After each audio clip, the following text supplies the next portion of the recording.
What's going on, everybody? Welcome back to Second Avenue Podcast. I'm your host, Jonathon Elijah. I'm your other host, Elijah Venencia. Welcome back, everybody. We're in the midst of the NBA playoffs. Celtics, Heat, 2-1. Obviously, Jonathan likes the Celtics. I like the Heat. We took a game in Boston. Didn't look so good game three, but we'll see what happens. We didn't look so good game one, and then one game two. So hopefully we're following a trend here, and then we just win game seven. So Celtics really Yeah, aren't built for game seven. Tatum's not built for game seven. Jaylen Brown's not built for game seven. Drew Holiday, that's Jimmy's son. So even though Jimmy's not okay. playing, that's still his son. So Yeah, the Heat went crazy in game two. Unfortunately, I had to watch it on my phone at the gym. Shout out to our boy Brennan. Had me in the lab with him. He was like, let's go at 6:30. I had a meeting till 6:30. I was like, okay, we can go after. And I had forgotten that the game was that day. And I was like, oh, God. So I was watching on my phone, hitting the leg day. And that's I a good knew it one to was watch at the downhill. gym. Yeah. Yeah, it was whatever. So you had to focus up for game three, sit at home by myself and watch it. And it worked out. It's a crazy series because like the road team like normally does pretty well. Like the Heat play well in Boston, Celtics play pretty well in Miami. Like it's even in a lot of ways. Mhm. Like the Celtics are obviously a better team, but like the Heat are a team you don't want to see in the playoffs. Like they just Heat mentality, whatever. Heat Heat culture. culture. Yeah. Sorry. I'm not that felt forced for it to come out. But anyway, yeah, Heat culture. I forgot I should have read the jerseys. But yeah, Mhm. they're a tough team, especially if they would have had Jimmy. Oof, wouldn't have been a good matchup, but here we are. We'll see how game four looks. Yeah, obviously just a blessing for the Celtics. So really it's a win-win for us. If we lose, we didn't have Jimmy. If we Yeah. win, Celtics are dog shit. So Yeah.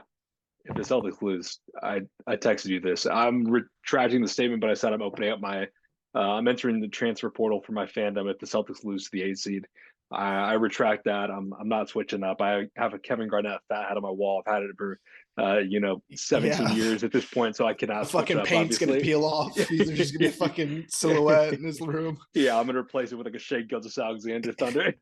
Right now, that's KG. Yeah, so I can't switch up. It's always gonna be the C's. Anyway, we'll see what happens. And then also NFL draft was this week. My Birds, my Eagles, they killed it. We already have a white starting safety named Reed Blankenship, and we just picked up the first white cornerback, but he'll probably play a little bit of probably be everywhere. So, but I officially listed as a cornerback. We got Cooper DeJean from Iowa. So there's some I can't remember what they had back there. It's a lot of milk back there though. A lot of white milk.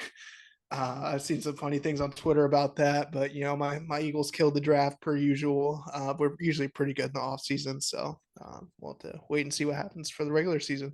Hopefully, we don't start 10-1 and then finish 11-7 Yeah, or 11-6, whatever the fuck it is. yeah, we'll see. Bears, Caleb Williams, dog, Rome, dog. We'll see what happens.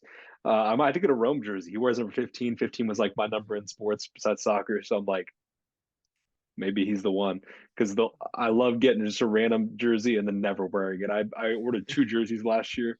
I got Stroman for the Cubs, and then I got Jalen Brown Celtics. I've not worn either. Stroman is no longer a Cub. That was news to me a couple months ago, so it just shows how how diehard I am. But it is what it is. I have one Bears jersey. It's Khalil Mack, so maybe it's time for a new one. I did wear that one a couple times, so maybe we'll wear the Bears one. We'll see. Yeah, exciting stuff happening in Chicago. With Caleb Williams, he's a monster. Looks like me out there. I Yeah, don't know. Yeah, I don't know if we ever mentioned I played QB in high school, so that probably should have been me. But if you I didn't followed if you I didn't hurt followed your my podcast knee, streams. yeah, no, it's gonna be crazy. Did you see this new stadium rendering and all that? Yeah, it's looking up for Bears fans, but I hope they mess it up. That's like my Bears fans are probably my most hated people. So That's crazy. there's a lot of idiots out there. There are, but there's some good ones in there too. I've had, I'm not like a diehard Bears fan, but growing up watching games and whatever, I have friends that they've ridden with the Bears through all these years though. So I'm always hoping for the best for the Bears for their sake, for their mental health. Yeah. But yeah, let's get into the main topic of today's episode. Kind of just a talking episode. We're just going to go through 3 albums that we're liking a lot right now that we want to talk about. Some that, maybe we haven't talked about as much before on the pod. I truly have no idea what albums you're picking. So excited to get into it. You don't know my 3 either. So I think it'll be good. Let's get into it. You want to kick us off here with your first one? Yeah, with my first pick, we got Boldy James. It's the year of Boldy James for me. I had a feeling that Uh, was going to be one. we got Fair Exchange, No Robbery with Nicholas Craven. Me and Mauricio are eating this alive right now. Specifically, his favorite song every time we're in the car, play the 8 Ball song. It is, I think it's Straight and Tall. He just loves the way Boldy says 8 Ball on there. And then, I mean, it's just a really good project. Nonetheless, You Ain't No Menace, Power Nap. This was released last year or 2 years ago. 2 years ago, 2022. Okay, so yeah, I mean, maybe at the time it would have made my top 10 list, but that top 10 list is elite. So can't say for sure, but Boldy has been getting a lot of bump. Bo Jackson almost made it. So those, and then Penalty of Leadership, those 3 are really just getting crazy play this year. Yeah, I feel like I was listening to Boldy. I started listening to him in like 2020 when Price of Tea in China came out. And, I was listening to him steady, but you kind of getting into him even more makes me just want to go back into it, just relive all those projects. I loved Fair Exchange, No Robbery, Power Nap, Designer Drugs, Stuck in Traffic. Love all those tracks. So many good ones.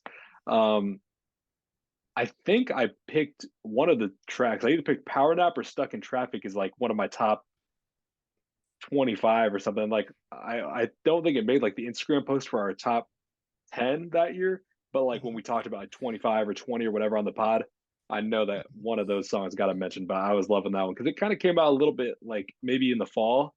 And so it was a little bit fresher in the rotation when we did that list. But no, it's a great project. I've been going back to Bo Jackson a little bit too recently. I mean, Boldy just great. Photographic memories off that. It's just been Oh, so good. I didn't even realize it was tonight, the day we're recording this, but it's Benny and Boldy in Chicago tonight together, which, that'd be a tough concert, but unfortunately, I don't think we're going to get there unless we just drastically change our plans. Yeah, I don't think we'll be there. What if we did, though? I mean, that would be quite the story.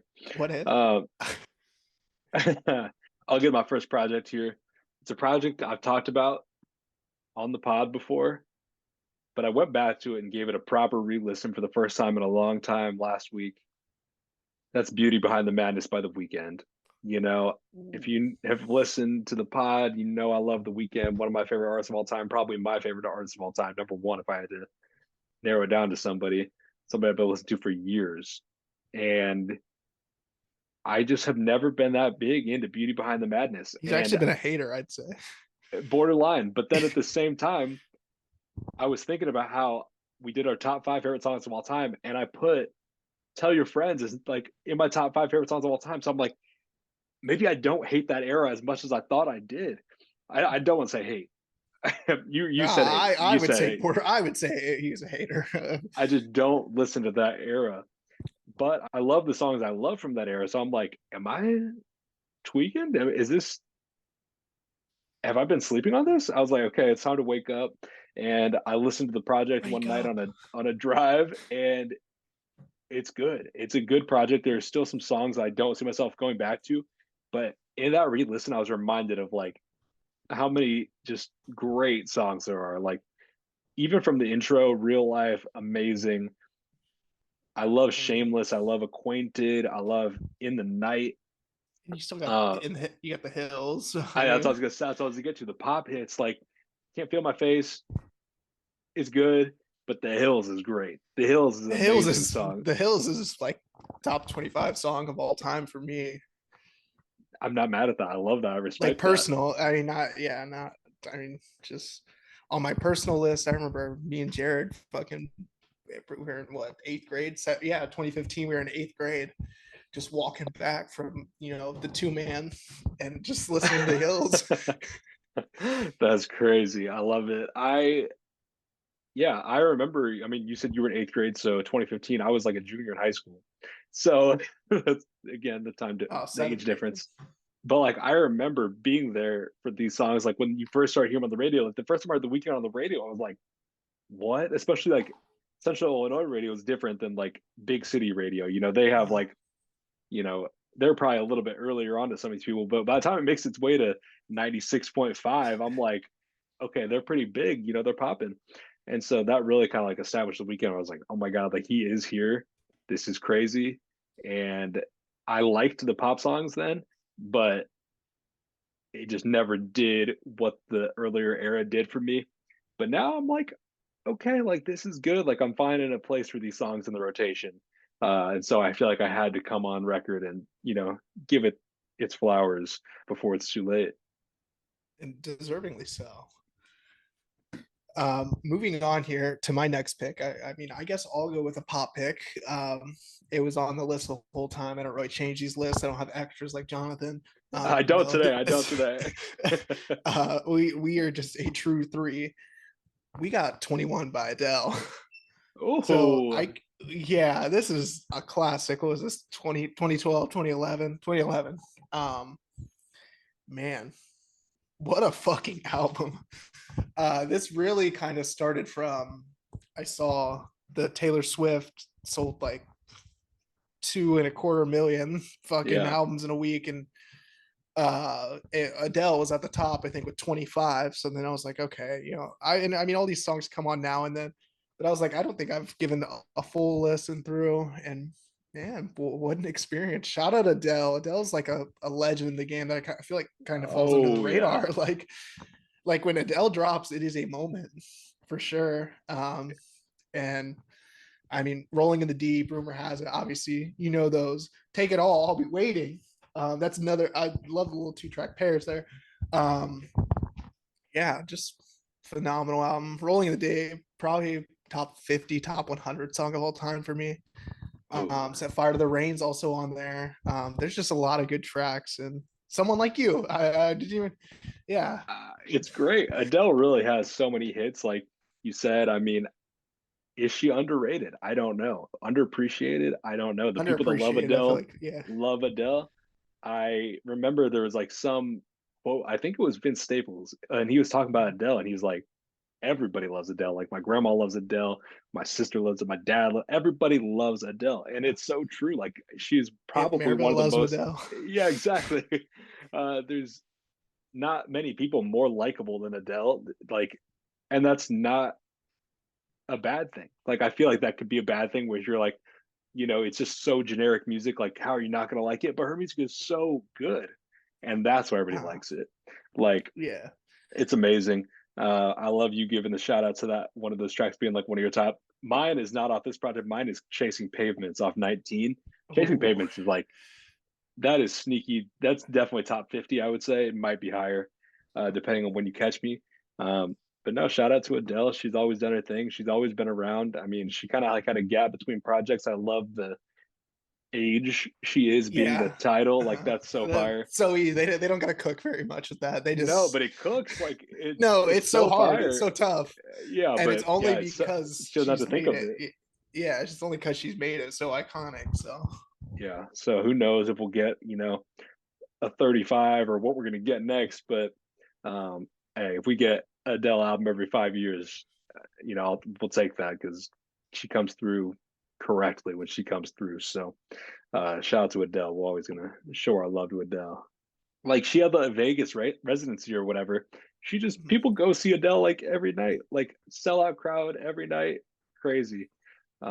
She would be one that like I don't think she's like at the top of my list, but like if I saw Adele, I'd be like, oh, like cool, yeah, if Adele's at Rolling Loud, I'm definitely going yeah. to her set. I'm That's camping not someone I'm brigade. going to buy a personal ticket for, but if she's at Rolling Loud, I gotta go see her set. Oh yeah. I heard the pits of the Adele show were like crazy though, so I Yeah. don't know. I might not be for me, but one day we'll see. Okay, let's get into my next album here. I don't know if I want to call it an album. We'll call it it's an EP, technically, whatever. we got Too Late to Die Young by Sonder. That kind of goes back to the, album of the month. It was a mixtape last time, but whatever. Yeah. We're top project to listen to. I got Too Late to Die Young, Sonder. If you don't know Sonder, Brent Faiyaz's group, uh, and it's amazing. Like this project is so good. It dropped on YouTube as like I forgot how many minutes it is. It's like less than 15 minutes, like 10 or 15 minutes, and it was just a video for the entire project. So that was the only way you could hear it. And then it finally came to streaming services like 2022 end of the year. Um, and it's so good. It's like I said, on streaming, it's only 11 minutes. It is such a good listen. Like it's the length of, a really long song. Yeah, If it's you run look at away. if you look at Sing About Me, I'm Dying of Thirst, comparable in length, and so much is happening in this project. Like it's only 5 songs, but these are some of my favorite songs. I love Indonesian Fantasies right now. That is like my favorite song right now. I have been bumping this one crazy. Shout out to Brennan again. This is one we always, I feel like, listen to. And oh, it's such a good project. If you had to make me choose between Sonder Brent and Brent by himself, it's an impossible decision. It depends on the day. Brent's somebody that I feel like I go through phases with his music, but when it's on, it's really on, and I'm like, only listen to Brent. And Sonder has been that go-to Brent recently. But I've been going back to some of the Fuck the World songs, like Summer in London. A lot of good tracks there that I was bumping, a couple years back, and it's been a ride. But yeah, Why, this is why, the don't, one I'm feeling right now. why don't you go ahead and give Need a listen after this? I like Needed. Need is fucking phenomenal. That's my favorite Brent track. I mean, I'm on record, but just I just need to like plant that in your mind, and maybe one day you'll vibe with it. Like I don't know, like politics and violence. I like that's one now where we both just Oh, associate with that with like a top 25 song for both of us, top 5 song for me. I don't know where that's at with you, it was but pushing top 5. It's top 15, maybe yeah, 10. I was gonna say top 10, but um, but moving on here, we got a 2022 album. We were talking about, so we got two 2022 albums here with Boldy James. One I wasn't really bumping then, and then we got one I was bumping like crazy then. It's Almost Dry by Pusha T. Ooh, Specifically, Call My Bluff. Call My Bluff has just been really, it's been doing the job. Obviously, this is one that's never left rotation since the day it came out. I Pray for You, Hear Me Clearly, Left My Elbow in the Pot, a la Vince Carter. That's just mm, such a tough bar. And then Diet Coke. I remember we pretty much talked, or not pretty much talked about it. We talked about this one when it released. I was giving it first listen like right before the podcast actually. Just so you remember the Fast and Furious sample there, so fucking fire. mm. Just neck and wrist. I mean, the whole there, it's no skips. Pusha T has gone 2 consecutive albums without a skip. So Yeah, and I just saw something he's dropping this year. He like was asked about him or Clips, and he said one of them. And if it is Clips, that would be kind of crazy, but I'll take either one. Like Pusha T has had one of the most consistent discographies of the 2020s, 2018 on, I guess we'll just say, yeah, because I mean obviously he's I want to only include Daytona. Um, yeah, and that's kind of crazy. It's been so many years since that came out, but since 2018, he's been one of the most consistent. I'll also say, anytime he's on a feature or on anything, he's been great. So, anytime we get something from Push, I'm there for it. A Clips reunion project would be crazy. Um, we'll see. All right, my last project, no honorable mentions, none of that today. We got 3. yeah. Why don't you throw in about 8 honorable mentions there? Let's make this Yeah. 10. Utopia by Travis Scott, Mr. Miles Big Steppers. We got The Waters by Mick Jenkins. This is crazy. And it's crazy that it's been 10 years since it came out. I kind of just put that together recently because on the Lyrical Lemonade Summer Smash lineup, it was Mick Jenkins performing The Waters. And to me, it's just so crazy that some of these albums that are so core to like my early years of like really getting into music are like turning 10 years old and having like, Damn, 10th Monk. anniversary. Yeah, I know, right? Having 10th anniversary concerts like Acid Rap did last year. Um, like Doris did last year. Like all these projects that were so important to me are having these moments now. And Mick Jenkins at Summer Smash, I will be honest, it does not sound like the ideal crowd for that performance. I've seen him at Summer Smash, and it was a pretty dead crowd. I saw him at Lala; it was a better crowd. I love Mick. Mick is one of my favorite Chicago rappers, no question. And I would love to see the Waters live. That project is amazing. I remember being in like maybe either 10th grade or 11th grade, and I looked up an article. I was looking up like, oh, best new rappers, like whatever. I was trying to, figure it out at that point. And I think it was a Pigeons and Plains article or a Pitchfork article, but it was, I think 10 rappers. No, I think it was like 20 rappers in their 20s or something. I don't know. It was some sort of like, these rappers are next up, check them out. I'm like, okay, let's see who we got. And I don't remember everybody on the list, but I remember two artists that became very, very instrumental to my listening that I found out from that list, and it was Mick Jenkins and it was Joey Badass. And hearing both of those two, I'm like, oh my god, like that was like right around the time Christ Conscious came out by Joey. So I wasn't there for like the 1999 days, but you know, Poser. yeah, I'm a poser. But when before the money dropped, I was there. We were there, and Christ Conscious was the first track I heard from him, and I was like, oh my god, this guy is crazy. And then being able to go back and hear Survival Tactics and all those songs, I'm like, Uh, oh my god, he is insane. And the one from Mick Jenkins that I heard from that article was Martyrs, and it's got the same sample as Blood on the Leaves by Kanye. So good. Strange Fruit, Nina Simone, crazy. And then just be able to go to the whole project, I was like, oh my gosh, there's so many good tracks in here, and it's so Chicago centric. Like you have the Mine on, you have John Doe on it, you have No Name on it. So these people that I was kind of familiar with because they're like the Chancers, be able to hear No uh, Name on it. I'm like, okay, that's familiar. Like that tied me in. And then you also get a song with Joey Jerome, and so like it was such just a full circle moment for me to like, okay, I thought about these two, they're so good. Oh wait, they have a song together. This is crazy. But I love the Waters. It's a project that truly has like really never fully left the rotation. Like there's always something I'm bumping, whether it's vibe, whether it's jazz, whether it's comfortable. Who else is one of my favorites? It's a great project. This is one that Mick is definitely one of the most underrated rappers out today. He has such a consistent discography. He's had it since the Waters. He's put out amazing projects. He's worked with some amazing artists. He's one that I encourage everybody to listen to a little bit more. And who knows, maybe I'll be seeing this album live at Summer Smash. We'll see. yeah, I think that about wraps it up. I mean, that's like your ending there is perfect ending. That's what we like to do is I mean, maybe this isn't necessarily the first time you're hearing of the artist or the project. Maybe you've listened to the project a ton, but oh, you heard me talk about It's Almost Dry. Like, okay, let me go fucking listen to Call My Bluff, and then Yeah, goddamn, or someone like Mick Jenkins, where maybe you haven't heard of him at all, and this is your introduction here. So, I just love doing this. It provides a great opportunity to just, I mean, that's what this is about. Share what we're listening to and put it into your guys' ears, hopefully. If not, maybe you heard us talk about Adele 25. You're like, oh, Adele 21. That's so fucking fire. Yeah. So um, just a carryover effect. But yeah, shit, that about wraps it up. I mean, let's just transition right into Summer Smash then. Crazy let's fucking do it. lineup. Insane. I feel like I'm probably gonna go. I don't know what day I'm gonna go. I've never been more than one day at a festival, so maybe this is the time. We'll see.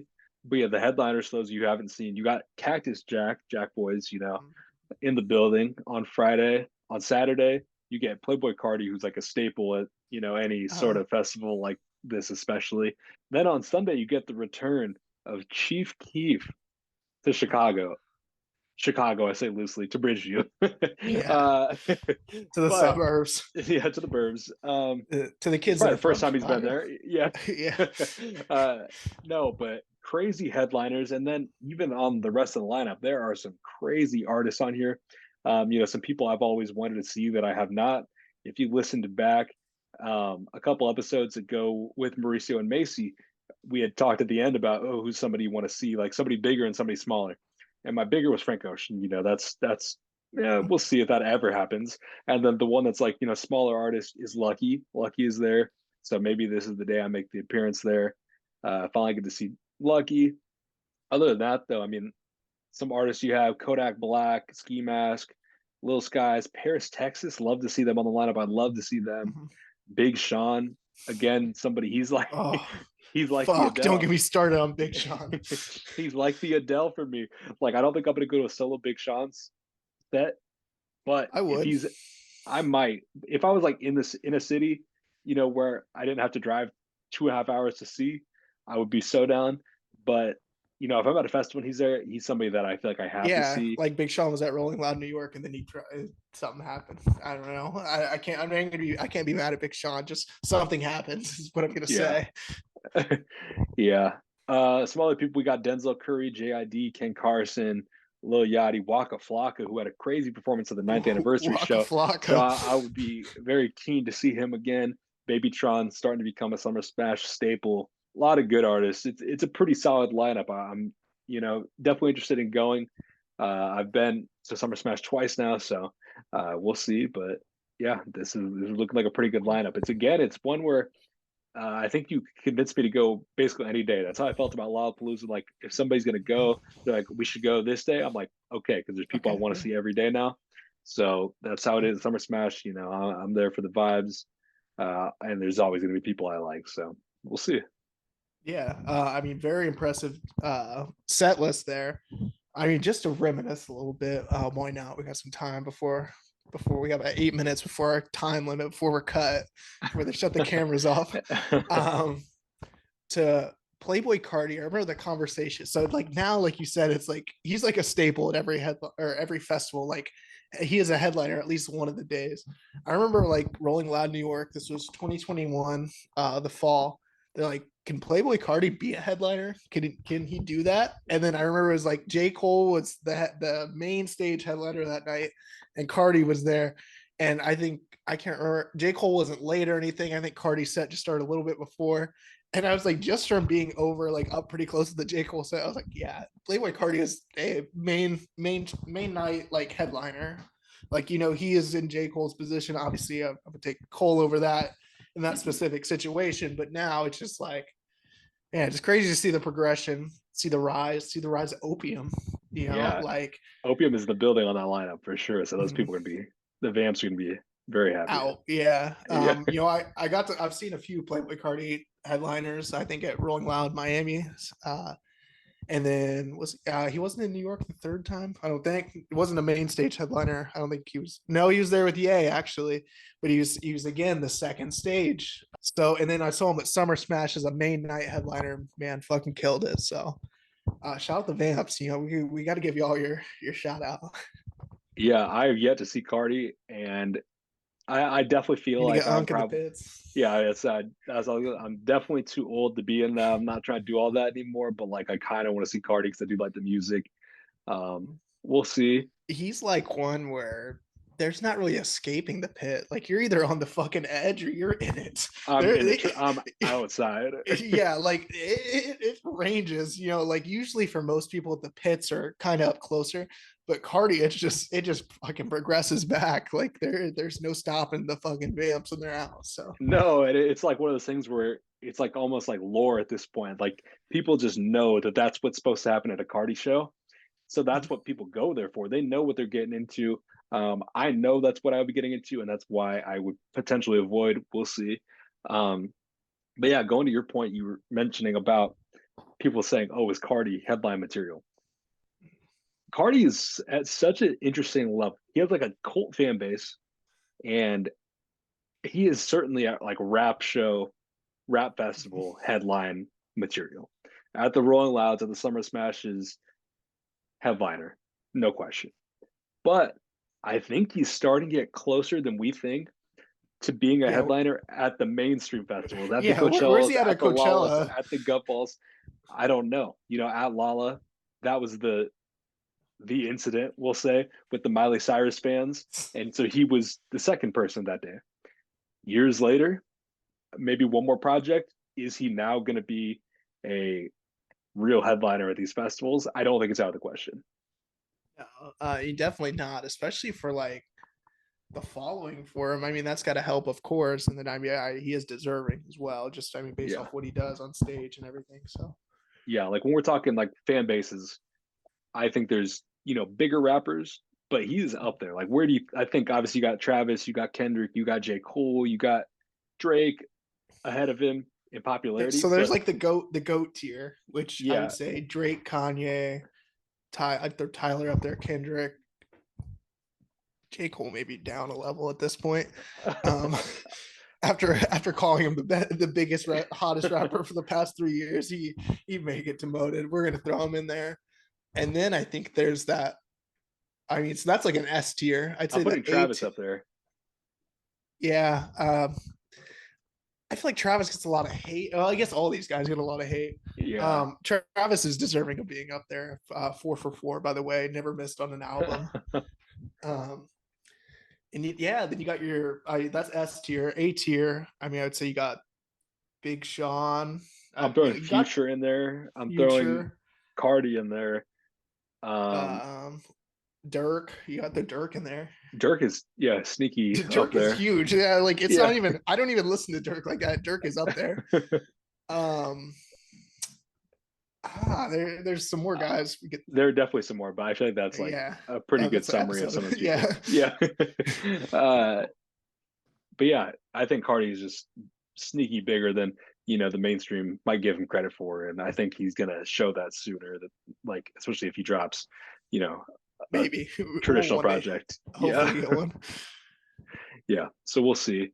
But yeah, might pop out. I know Hoopson is kind of deep at Summer Smash. Like, there is some representation there. So maybe some of you guys listening will be at Summer Smash. Let me know. Maybe we link up.